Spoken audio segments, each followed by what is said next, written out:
এটা যে কিভাবে কি করব, মালিয়ার আব্বুর অনেক শখ হয়েছে এটা রান্না করে খাওয়ার। আমাদের নিজের গার্ডেন থেকেই তোলা হয়েছে কচুর ছড়াটা। ওইদিকে হচ্ছে লাউয়ের পাতাগুলোকে আমি সেদ্ধ দিয়ে সংরক্ষণ করে রেখে দিচ্ছি, 3 থেকে 6 মাসের মতো এটা খাওয়া যাবে। কচুও সেদ্ধ দিয়ে রেখে দিচ্ছি, সেম প্রসেসিং, 3 থেকে 6 মাসের মধ্যে আমরা খেতে পারবো। খুবই মজা লাগে, সিজনাল ছাড়া কিন্তু খেতে আরও বেশি মজা লাগে, মানে হঠাৎ পেয়ে যেটা হয়। ওইদিকে এইটা কেনার পর খুব বেশি লাভ হয়েছে আমার, চিন্তা করতেছিলাম আরেকটা কেন কিনে নিয়ে আসলাম না, খুবই ইউজফুল একটা জিনিস।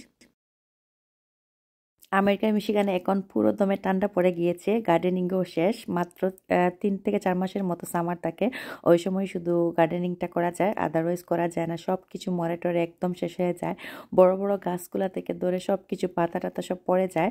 তো সামার যেহেতু শেষ হয়ে যাচ্ছে, গার্ডেন থেকে সব কিছুই তুলে তুলে মানে জাস্ট ফ্রোজেন করে রেখে দিচ্ছি, যেহেতু পরে আর ওইগুলো পাওয়া যাবে না। বিশেষ করে শুটকি শিরার জন্য শাকের পাতা, তাছাড়া হচ্ছে কচু, এগুলো তো আর পাওয়া যায় না। তো এখন হচ্ছে কচু তুলে নিয়ে আসছেন মালিয়ার আব্বু, আর উনি কচুর চড়াটা খেতে চাইছেন, আমি আলাদা রান্না করে খাওয়াবো। তো এত যে কষ্ট হবে ওইগুলো ক্লিন করতে আমি আগে বুঝি নাই। তাছাড়া বাইরে ক্লিন করলে খুব ইজি হতো, ওইটাও আগে বুঝি নাই। তখন কিন্তু রাতের বেলা ছিল, আর আমি সাহস করতে পারছিলাম না যে পিছিয়ে যাব আর গিয়ে ক্লিন করব।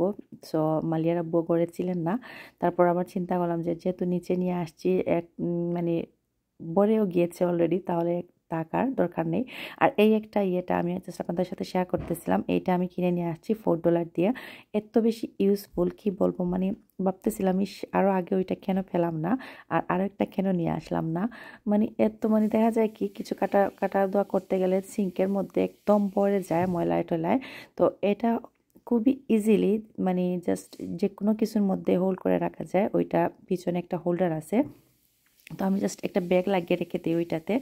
তারপর ওইটা আপনারা দেখতেই পাচ্ছেন কিভাবে ওইটা মানে হোল্ড করে আটকে যাচ্ছে। তাছাড়া যে কোনো ড্রয়ারেই ওইটা হয়, যে কোনো টাইপের ইয়েতেই হয়, সব কটা জায়গায় হয়। তো যাই হোক, ওইটা নিয়ে আসার পর অনেকে পছন্দ করেছেন, কিন্তু গিয়ে আর খুঁজে পাই নাই। যখন আনছি তখন আমি আর আমার বোন আনছি দুইটা, আর পরে গিয়ে আর খুঁজে পাই নাই, শেষ হয়ে গিয়েছে। তো এই তো এটার ইউজটা খুবই মানে ইয়ে ছিল। তো এখন হচ্ছে আমি ওইগুলার মাটিগুলা ক্লিন করতেছিলাম, মানে আমিও বোকা হয়ে গিয়েছিলাম যে কী থেকে কী করব, কিছুই বুঝতে পারতেছিলাম না। পুরো 1 ঘন্টার মতো লেগেছে ওইগুলা ক্লিন করতে।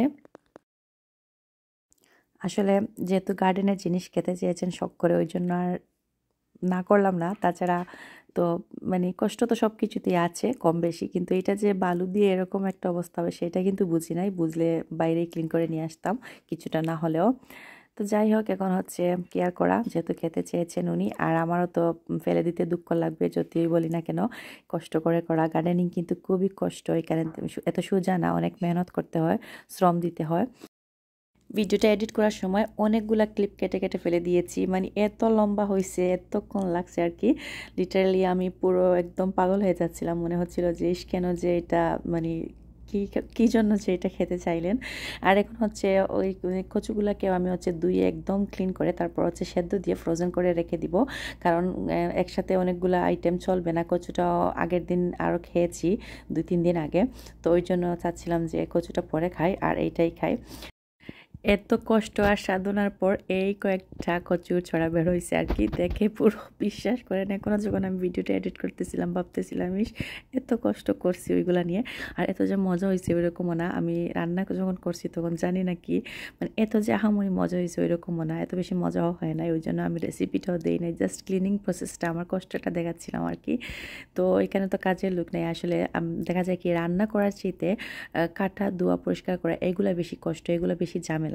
আর এখানে আমি ইয়ের জন্য রান্না করার জন্য শুটকি রান্না করব, তো ওই জন্য আমি একটা আস্ত মাছ বের করে নিয়েছি, ওইটা জাস্ট ভাজি করে ফ্রাই করে তারপর দিয়ে দিব শুটকির মধ্যে। তো এরকম প্লেট পাওয়া যায় আর কি, একদম কাটা ছাড়া। রান্না করার পর অবশ্য মালিয়ার আব্বুকে বলছি সব খেয়ে শেষ করতে হবে, ওইটার পিছনে অনেক কষ্ট হয়েছে আমার। আর মাঝে মাঝে এরকমই হয় আর কি, উনি অনেক কিছু খাইতে আবদার করেন, ওনার ভ্যারাইটিস আইটেম খেতে ওনারও পছন্দ, আমারও ঠিক পছন্দ। তো শুটকি দিয়ে রান্না করেছিলাম, তো শুটকিও ভিজিয়ে একটু রেখে দিচ্ছিলাম, একটু শক্ত থাকে ওইগুলো যেহেতু ফ্রিজে রাখি। আর এখন হচ্ছে এগুলোকে আমি 3 থেকে 4 বারের মতো ক্লিন করেছি, একবার মানে মেক শিওর এখন হচ্ছে লাস্ট ফিনিশিংটা যাতে কিছু না থাকে আর কি।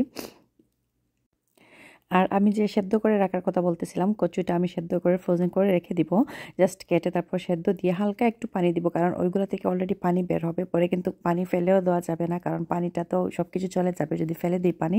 তো ওই জন্য একদম হালকা পানি দিয়ে তারপর আমি হচ্ছে সেদ্ধতে বসিয়ে দিব।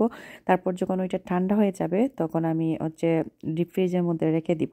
তো পরে যখন আমি রান্না করব তখন রান্না করার মানে জাস্ট ডিপ ফ্রিজ থেকে বের করে সাথে সাথে ইয়ের মধ্যে দিয়ে দিব, পাতিলের মধ্যে। এতে করে মানে সফট হয়ে যায়। আর যদি কিছুক্ষণ বাহিরে রেখে দিই তাহলে মানে ইয়ে হয়ে যাবে, শক্ত হয়ে যাবে, মাঝে মাঝে সিলেটি চলে আসে।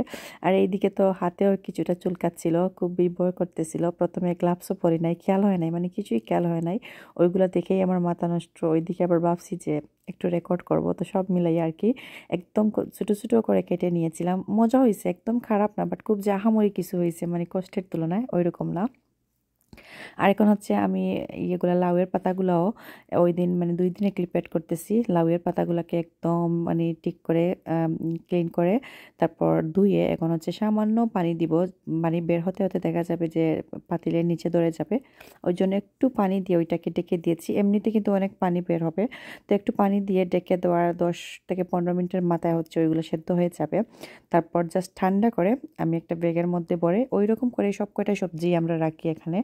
প্রায় বেশি মানে কচু শাকটা বিশেষ করে বেশি রাখা হয়, সবাই অনেক পছন্দ করেন, খেতেও মজা লাগে। যেটা বললাম সিজনাল জিনিস খেতে এক ধরনের মজা, আর যখন সিজনাল থাকে না এটা হঠাৎ রান্না করা হয় তখন সবাই অনেক পছন্দ করেন। আমি লাস্ট টাইম একটা শুটকি শিরার রেসিপি দিয়েছিলাম, ওইটা সব অনেক ভিউ হয়েছে, সবাই অনেক পছন্দ করেছেন। তাছাড়া এমনিতেও এখানে বলেছি যে কেউ শুটকি শিরা রান্না করছেন শুনে খেতে খুব ইচ্ছে করে।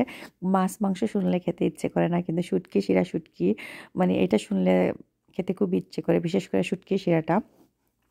তো এই তো ঠান্ডা হওয়ার পর আমি হচ্ছে একটা ব্যাগের মধ্যে রেখে এইভাবে ফ্রিজে রেখে দিচ্ছি। সামান্য পানি যেটা ছিল ওইটাও দিয়ে দিয়েছি। আর এখন হচ্ছে কচুগুলাকে করব, সেদ্ধ দিব। তো মানে টেস্টের কিছুই হয় না, কচু যখন সিজন ছাড়া খাওয়া বিশ্বাস করেন এত মজা লাগে ঠিকমতো রান্না করলে। সব কিছু যে ফ্রোজেন করে রেখে খেতে মজা লাগে এরকম না, স্পেশালি কয়েকটা আইটেম আছে যেগুলো ফ্রোজেন করে খাওয়া যায়, যেমন কচু, তারপর হচ্ছে শাকের পাতাগুলা, তাছাড়া শিমগুলা খাওয়া যায়। এই 3টা আইটেম মোটামুটি খুবই ভালো হয় রান্না করলে। তাছাড়া বাকি কিছু আইটেম আছে ওইগুলো রাখলে তেমন একটা টেস্ট ভালো আসে না, 1 মাসের ভিতরে খেয়ে নিলে ভালো হয় বা 2 মাস। আর এগুলো হচ্ছে সারা বছর থাকলেও মানে টেস্টের কিছুই হবে না, রান্না করলে সেমই থাকবে টেস্ট।